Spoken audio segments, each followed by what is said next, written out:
Assalamualaikum warahmatullahi wabarakatuh. Salam sejahtera, Om Swastiastu, Namo Buddhaya, salam kebajikan. Bapak Ibu yang saya hormati, dimanapun Anda berada, izinkan saya menyampaikan materi sesi ke-6, yaitu manajemen logistik dan kekayaan desa. Kekayaan desa adalah semua bentuk sumber daya milik desa yang memiliki nilai guna atau nilai ekonomi, baik yang berwujud maupun tidak berwujud, yang dapat dimanfaatkan untuk kesejahteraan masyarakat desa sesuai dengan Peraturan Menteri Dalam Negeri Nomor 1 Tahun 2016. Begitupun dengan manajemen logistik desa adalah proses perencanaan, pengadaan, penyimpanan, distribusi, serta pengawasan barang dan jasa yang mendukung pembangunan dan pelayanan di desa. Tujuan pengelolaannya yaitu meningkatkan efektivitas pemanfaatan aset. Yang kedua, mencegah kehilangan penggelapan aset desa. Yang ketiga, mendukung pembangunan ekonomi berbasis potensi desa.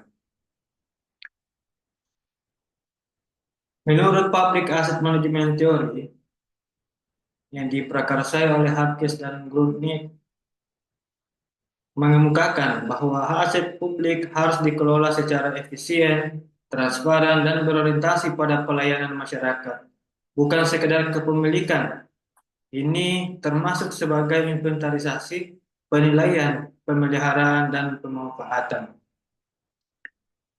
Begitupun dengan teori logistik dalam sektor publik. Logistik publik mencakup proses terintegrasi dari perencanaan, pelaksanaan, dan pengendalian aliran barang dan informasi pelayanan masyarakat yang optimal. Ruang lingkup kekayaan dan logistik desa yang pertama adalah aset tetap berupa tanah, bangunan, jalan desa, tanah kas desa, kantor desa, dan juga jembatan.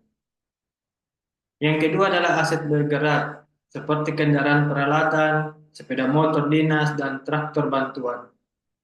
Yang ketiga, aset tak berwujud, meliputi hak cipta, teknologi, aplikasi pelayanan desa, dan hak paten kerajinan lokal. Selanjutnya, logistik operasional, meliputi barang, kebutuhan proyek, semen, pasir, pupuk bantuan, dan bahan pangan. Yang terakhir, logistik sosial, berupa bantuan bencana atau paket sembako, tenda-tenda, obat-obatan, dan sebagainya. Siklus manajemen kekayaan dan logistik desa. Tahapan pertama yaitu manajemen aset. Yang pertama, inventarisasi. Pencatatan seluruh kekayaan desa dalam daftar inventaris aset desa. Contoh misalnya desa mencatat lahan sawah produktif yang disewakan ke petani setempat. Yang kedua, penilaian. Menentukan nilai ekonomi atau manfaat dari aset tersebut. Contoh, menilai harga sewa lahan berdasarkan harga pasar. Yang ketiga, pemanfaatan. Aset digunakan atau disewakan untuk kepentingan desa. Contoh, gedung desa disewakan untuk pelatihan UMKM. Yang keempat, pengamanan. Melalui legalitas, sertifikasi tanah, pengawasan fisik, dan pencatatan administratif. Contoh, sertifikasi tanah desa oleh BPN. Yang kelima, penghapusan. Menghapus barang aset yang rusak atau tidak bernilai guna. Contoh, menghapus motor tua yang sudah tidak layak pakai. Selanjutnya, tahapan manajemen logistik. Yang pertama adalah perencanaan kebutuhan berdasarkan RKP desa atau RKPJ desa. Contoh misalnya logistik pupuk untuk program ketahanan pangan. Yang kedua, pengadaan melalui swakelola, penyediaan, atau BUMDes, contoh pengadaan bahan bangunan untuk rabat beton. Yang ketiga, penyimpanan, penempatan barang secara aman di gudang desa, contoh menyimpan bantuan pangan sebelum distribusi. Yang keempat, distribusi sesuai jadwal dan kebutuhan masyarakat atau proyek, contoh distribusi benih padi ke kelompok tani. Yang kelima, pelaporan dan evaluasi. Dilaporkan kepada BPD, masyarakat, dan dalam laporan tahunan. Contoh laporan penggunaan logistik proyek padat karya. Selanjutnya permasalahan yang sering terjadi yaitu kurangnya SDM yang paham manajemen aset atau logistik. Aset tidak bersertifikat atau sengketa, tidak adanya sistem digitalisasi aset, penggunaan aset yang tidak sesuai peruntukannya, dan juga lemahnya pengawasan oleh BPD dan masyarakat desa. Strategi penguatan yang pertama, pelatihan SDM desa, yaitu melatih aparatur desa dalam pencatatan, pemeliharaan, dan juga pelaporan aset. Yang kedua, digitalisasi sistem aset. Gunakan aplikasi seperti Siades atau Sipades. Yang ketiga, legalitas aset. Kerjasama dengan BPN dan instansi lain untuk sertifikasi aset.